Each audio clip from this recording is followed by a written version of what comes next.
Chào các bạn đã quay lại với kênh Cô Ba Bình Dương. Hôm nay mình xin chia sẻ cùng các bạn món thịt ram nước dừa hay thịt rim nước dừa. Đây là món ăn với cách làm đơn giản, nhanh gọn cho bữa cơm hàng ngày thêm phong phú hơn. Với thịt mềm pha chút mỡ béo thơm, lại có màu nâu bắt mắt nữa. Hứa hẹn sẽ rất đưa cơm đó các bạn nha. Nếu thích những video của Cô Ba Bình Dương, đừng quên nhấn vào nút đăng ký và ấn vào biểu tượng cái chuông bên cạnh để nhận được thông báo mới nhất khi mình có video mới nha các bạn. Mời mọi người cùng vào bếp làm món ăn này với mình nha. Để làm món ăn này mình cần chuẩn bị những nguyên liệu sau.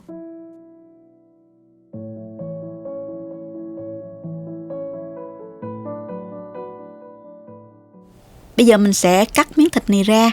Mình cắt theo chiều ngang của xứ thịt để thịt được mềm hơn khi ăn. Độ dày thì khoảng 6 đến 7 mm cho một miếng nha các bạn. Để làm món thịt ram nước dừa ngon, các bạn nên chọn thịt có nạc, có mỡ. Thì khi ăn miếng thịt vào, phần nạc mềm mại và có độ béo vừa phải, rất hấp dẫn. Chọn thịt ba rọi sườn nè, hoặc thịt ba chỉ, thịt nạc vai.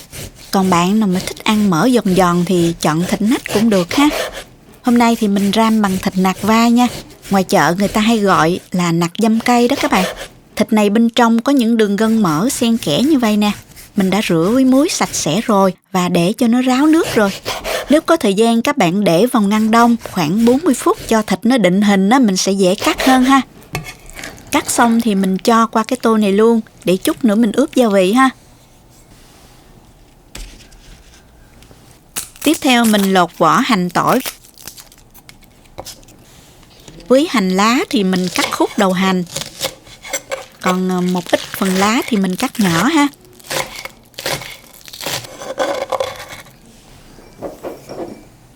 Còn ớt này á, mình lấy hạt ra cho đỡ cay. Nếu mà có ớt sừng á, các bạn nên sử dụng ớt sừng thì thịt nó sẽ tạo thêm màu đẹp nha. Hành tỏi mình cắt ra như vậy nè. Phần này thì mình sẽ cho vào cối để giã thì nó thơm hơn ha.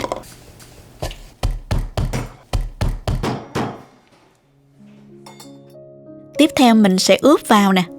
1 muỗng cà phê hạt nêm, 2/3 muỗng canh đường, khoảng 10 gram á các bạn. Mình có thể sử dụng đường nào cũng được ha. Nửa muỗng cà phê bột ngọt, nửa muỗng cà phê tiêu, nửa muỗng canh nước màu đường, 1 muỗng canh rưỡi nước mắm.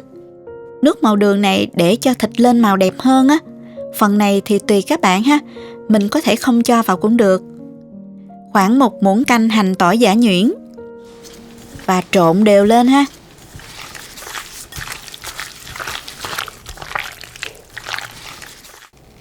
Cuối cùng các bạn cho thêm nửa muỗng canh nước cốt chanh giúp thịt mềm hơn.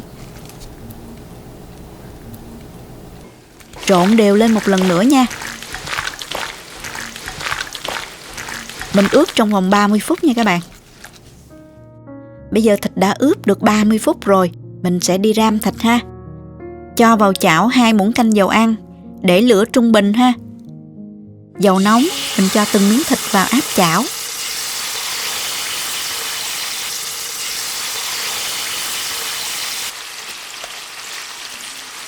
Các bạn nhớ trở miếng thịt cho nó săn đều hai mặt là được hen. Mình không chiên thịt quá chín, thịt nó sẽ bị khô đó nha.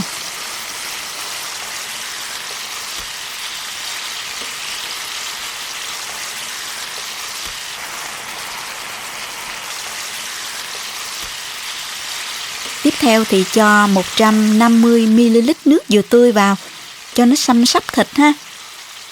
Và mình sẽ rim cho đến khi cạn bớt nước.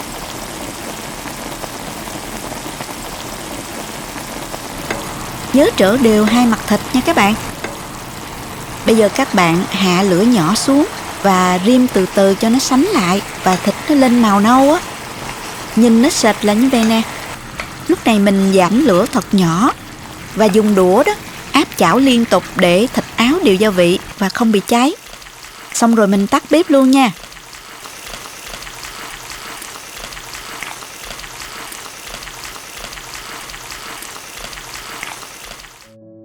Vậy là món thịt ram nước dừa mình đã hoàn thành xong. Rất nhanh và dễ làm phải không các bạn? Mình cho ra đĩa và dùng cơm thôi. Yêu cầu của món ăn này là thịt có màu nâu vừa phải, bóng bẩy, thịt thấm đều gia vị, thơm, mềm, vị mặn vừa, pha lẫn xíu ngọt ngọt của nước dừa tươi được rim cho sánh lại. Món này dùng với cơm nóng thì ngon lắm nghe, đặc biệt trẻ con rất thích. Chúc các bạn luôn có những bữa cơm ngon cùng gia đình. Hãy bấm đăng ký và bấm vào cái chuông để xem những video mới nhất trên kênh Cô Ba Bình Dương. Chào tạm biệt các bạn và hẹn gặp lại trong video kỳ tới nha.